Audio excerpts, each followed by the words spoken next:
For as long as people can remember, there has been one idea that almost nobody questions. When a species disappears, it disappears forever. End of story. That's what textbooks teach, what museums display, and what most people quietly accept. But human history has a strange habit of changing whenever new evidence appears. After all, scientists once believed that only one human species had ever existed, until discoveries revealed that Earth was once shared by many human relatives. According to decades of paleoanthropological research, species like Neanderthals, Denisovans, and Homo floresiensis weren't myths. They were real humans who walked the same world we do. And that raises an uncomfortable question. If our understanding of extinction has been wrong before, what else could still be missing from the story?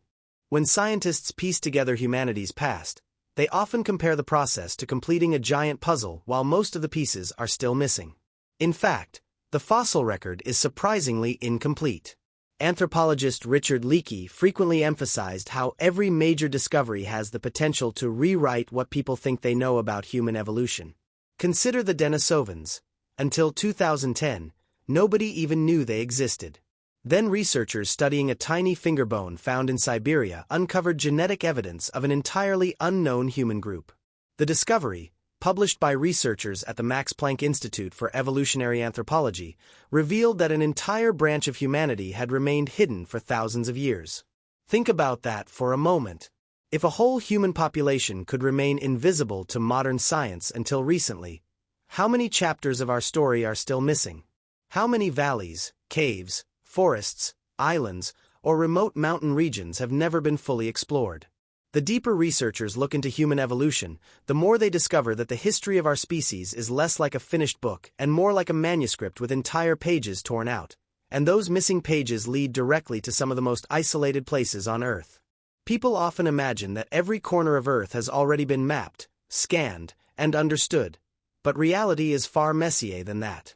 Even today, there are places so difficult to access that researchers still make discoveries that sound almost impossible. Deep cave systems, dense rainforests, isolated valleys, underground networks, frozen regions, and remote islands continue revealing species nobody expected to find. In 2003, for example, researchers discovered Homo floresiensis on the Indonesian island of Flores, a human relative that survived far more recently than many people thought possible. And discoveries like that quietly create an unsettling thought experiment. If unusual environments can preserve unexpected forms of life for thousands of years, what would happen if a small human population had become isolated long enough to change in ways nobody predicted? Would they remain hidden by geography, by adaptation, or simply because modern civilization rarely looks where it assumes nothing could exist? Strange as that sounds, the story becomes even stranger when attention shifts from places to something much harder to ignore: signals. If another human species had survived somewhere on Earth, most people imagine the evidence would be obvious. Photographs, clear footprints, a viral video, case closed.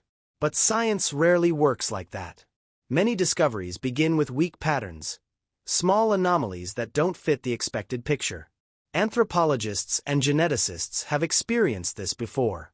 One famous example came from ancient DNA research led by researchers at the Max Planck Institute for Evolutionary Anthropology, where fragments of genetic material revealed traces of unknown populations long before complete stories existed.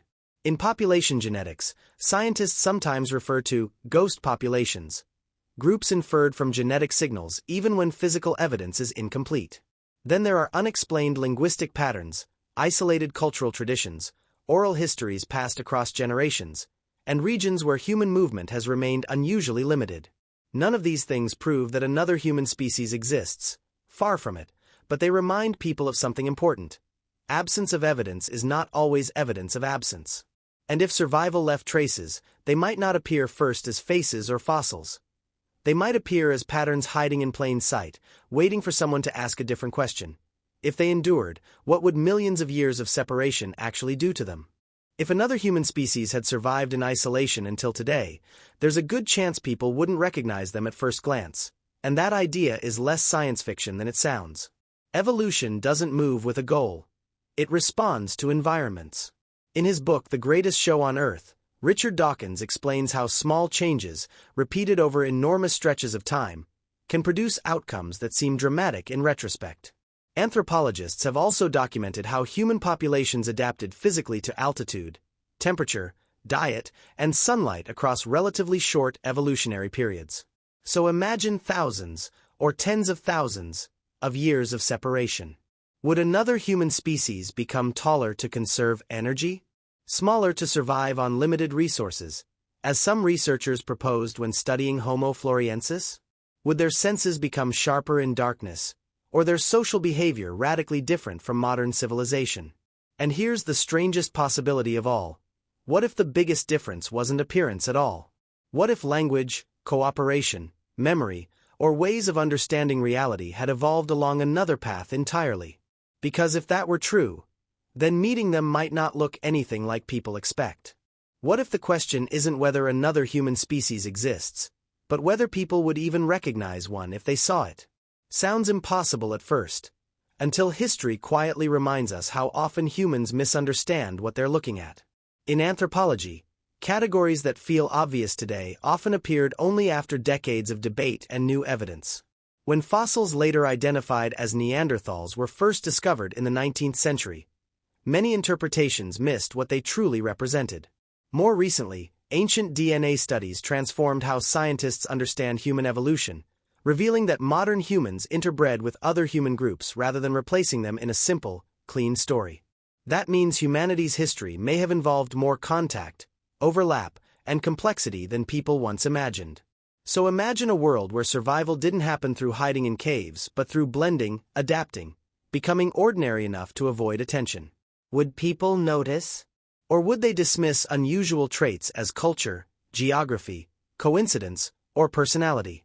And if the possibility sounds uncomfortable, maybe that's because it leads to a final realization that changes the question completely. Not, where are they? But, what does it mean to be human in the first place?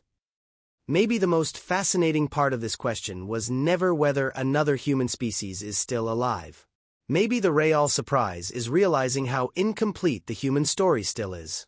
Fossils, genetics, anthropology, and exploration keep delivering the same quiet message. Certainty has disappeared many times before. Entire branches of humanity existed without anyone knowing. Whole chapters stayed hidden until one discovery changed everything. So perhaps the biggest mistake isn't believing the impossible. It's assuming the story has already ended. And if one day new evidence appears, whether in ancient DNA, unexplored environments, or something nobody expects, it wouldn't just rewrite a textbook. It would force people to look at themselves differently. Because the moment humanity realizes it was never truly alone in its own family tree, one final question remains. Were humans the last survivors, or simply the last to notice?